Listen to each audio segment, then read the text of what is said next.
But what are the chances of someone coming forward, and why is gang culture so rife in this country? I'm going to have a conversation now with a former gang member. He wasn't sure, he didn't even know he was a gang member. His name's Stephen Gowers, and he joins us now in the studio. He's turned his life around.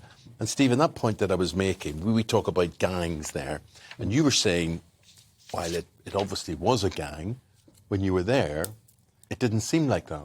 Well, we were kind of just a group of friends. We kind of had each other's backs, and we kind of just tried to make money outside the system and things like that. And if one of us had trouble, we all kind of stuck together, and things just escalated from there. We kind of, I started getting into groups because I was kind of frightened. I was getting bullied for a little while and stuff like that, and I sort of kind of seek solitude in a gang and protection, you know what I mean? Like strength in numbers and things like that. And then as you get older, your crimes escalated and things like that, you know. I think it's probably similar for everyone. And then in the end, you end up wasting your life and end up in Stephen, prison. were guns involved? They could have been. They could have been. And I was shot at once while I was in a car with a few people. And I got stabbed twice, once in the leg, in my right leg once, and when I was cornered in a fight with a few of my friends, and I was laying on the floor trying to protect myself while someone was swinging an axe at me. Dear God. And I was... Well, you know, I asked you, were guns involved? Were drugs involved as making money? Yeah, but to be honest with you, there weren't real money because...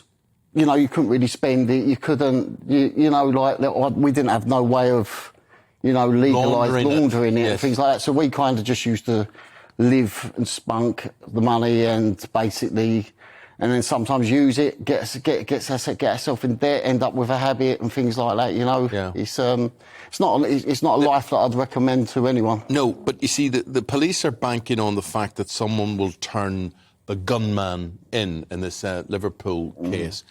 How likely is that, do you think?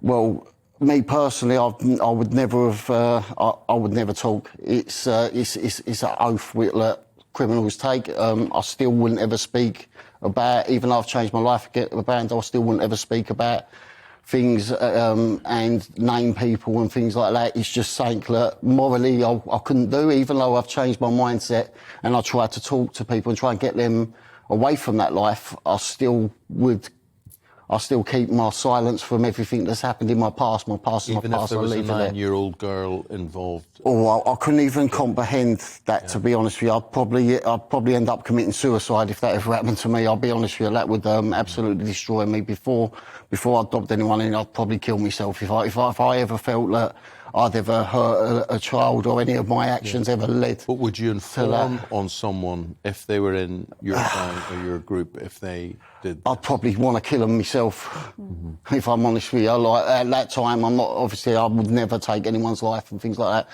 But saying like that that's absolutely disgraceful, and I was going to ask you about that because obviously we know that the intended victim of this shooting was Joseph Nee, who we've just been showing a photo of, but obviously instead it's been this 9-year-old little girl who's been killed. I mean, I was talking earlier about, do you think the killer would have some sort of conscience of what they've done, and do you think we'll actually just see the killer themselves? I think that's maybe going to be the thing that would happen. I don't think he'd be able to live with himself.